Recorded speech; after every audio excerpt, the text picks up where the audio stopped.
देखिए, आज जनपद मऊ में दो नगर पंचायतों में हमारी जनसभा थी और मुझे विगत दिनों ये जानकारी प्राप्त हुई थी सोशल मीडिया के माध्यम से। मैं देखा कि पार्टी के पदाधिकारी ललित वर्मा जी, उनकी माता जी का सड़क दुर्घटना में घायल हो गए। तो मैंने इनसे कहा था कि मैं जैसे ही कार्यक्रम में आऊँगा, कार्यक्रम से फ्री होकर के माता जी से मिलने आऊँगा। तो आज इस हॉस्पिटल में मैं अपने पार्टी के कार्यकर्ता ललित वर्मा जी के माता जी से मिला, उनके शिराज का हालचाल भी देखा। ईश्वर से कामना करता हूँ कि यथाशीघ्र वो ठीक हों, क्योंकि उन्होंने हमसे वादा किया है खाना खिलाने का। तो उसके अनुसार मैं ईश्वर से कामना करूँगा कि माता रानी से कामना करके। अच्छा, क्या लगता है 2024 में क्या आप कहेंगे, सरकार के साथ जाना चाहेंगे या फिर आपकी कुछ? स्वयं भारतीय समाज पार्टी वंचित वर्गों के साथ है और लगातार उनके बीच में जा करके माननीय ओम प्रकाश राजभर जी के विचारधारा को हमें बताने का प्रयास करें। और जाना और न जाना ये एक अलग का विषय है, और जाना ही होता सरकार के साथ तो हम सरकार से इस्तीफा क्यों देते? अच्छे खासे मंत्री थे हम लोग, 8 मंत्री थे, सारे लोगों ने इस्तीफा देते।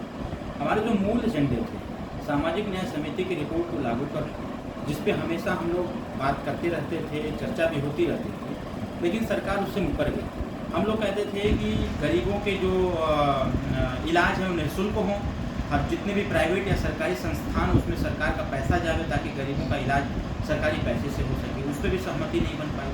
जो 2 करोड़ बेरोजगार नौजवानों को रोजगार देने की बात आई थी, उसी में नौकरी देने की बात आई थी, किसी भी मुद्दे पर वर्तमान सरकार जनता के साथ खड़ी नहीं रही। इसलिए ये देखने को मिल रहा है इस नगर निकाय के चुनाव में, जिस प्रकार से शहरी क्षेत्रों में जनता का रुझान स्वयं भारतीय समाज पार्टी की तरफ है और स्वयं भारतीय समाज पार्टी की विचारधारा को जिस प्रकार से सहमति देने का काम कर रहे हैं, कहीं न कहीं से ये प्रतीत हो रहा है कि पार्टी अपनी मजबूती की तरफ अग्रसर है। आने वाले समयों में पार्टी बहुत मजबूत स्थिति में रहेगी। और सबसे बड़ी बात यह है कि 2024 का चुनाव बिना सुहेलदेव भारतीय समाज पार्टी के कोई भी बड़ी पार्टी उत्तर प्रदेश के पूर्वांचल में सफल नहीं हुआ है। अच्छा, आपके खुद एक पार्टी के बड़े पदाधिकारी हों, उन्होंने रिजाइन दे दी, उसके लिए क्या करेंगे? देखिए, पार्टी है, लोगों का आना जाना लगा रहता है, समय के साथ सब लोग चलते हैं। जिसको जितना समय लगा कि यहाँ काम करना चाहिए, उन्होंने काम किया है। उन्होंने आरोप लगाया है कि ओम प्रकाश राजभर स्वयं अपने निजी व्यक्तित्व फायदे के लिए काम करते हैं। सही बात है, उनको ये भी समझना चाहिए था कि जब सरकार में हम लोग थे तो उनके निजी फायदे हम कराते थे, जो भी छोटे बड़े ठेके पट्टे होते थे उसको हम कराते थे। अब वो ठेका पट्टा मिलना बंद हो गया था। तो जिसको ठेके पट्टे से मतलब है, जिसको अपने काम से मतलब है, जिनको पैसे कमाने से मतलब है, वो सामाजिक कार्य कहाँ कर पाएंगे? वो तो बनावटी नेता फिर हो जाते हैं कि समय के साथ अपने आप को परिवर्तित कर लेना।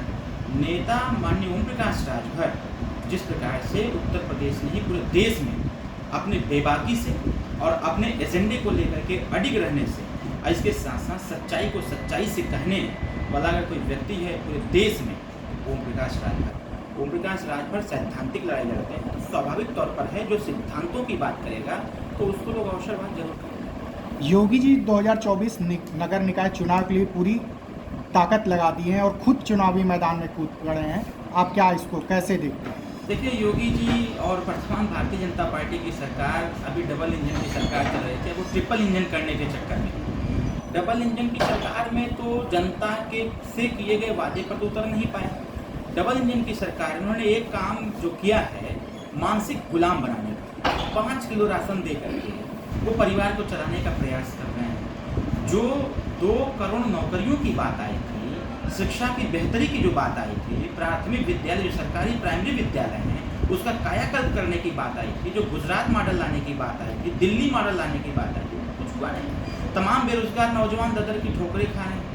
हमारे जैसे पढ़े लिखे PhD किए हुए बच्चे मनरेगा में काम खोज रहे हैं। इससे बड़ा दुर्भाग्य क्या हो सकता है जब डबल इंजन की सरकार ने, देश और प्रदेश की सरकार ने PhD किए हुए बच्चों को, जो नेट क्वालिफाई किए हैं, JRF क्वालिफाई किए हैं, MTech, BTech, तमाम ऐसे बच्चे जो वेल एजुकेटेड बच्चे हैं, ऐसे लोगों को तो नौकरी मिल नहीं पाई। विवश होकर के बच्चे संविदा पर काम करने के लिए बाध्य हैं, जिस संविदा में 8,000, 7,000, 10,000 सैलरी होती है। जो लड़का लाखों रुपया खर्च करके पढ़ाई किया हो, वो 7,000 की नौकरी करने के लिए विवश है। तो इसलिए लोग उससे बेहतर समझ रहे हैं कि हम चलें मनरेगा में काम करें, 300 रुपया मिलेगा, कम से कम 9,000 मिलेगा। तो ऐसी सरकार की कल्पना नहीं की जा सकती कि कार्यों की ये वादे, एक कहावत है ना कि बर्तन वही खनकते हैं जो फिर टूटे होते हैं, और वादे वही करते हैं जो फिर झूठे होते हैं। राज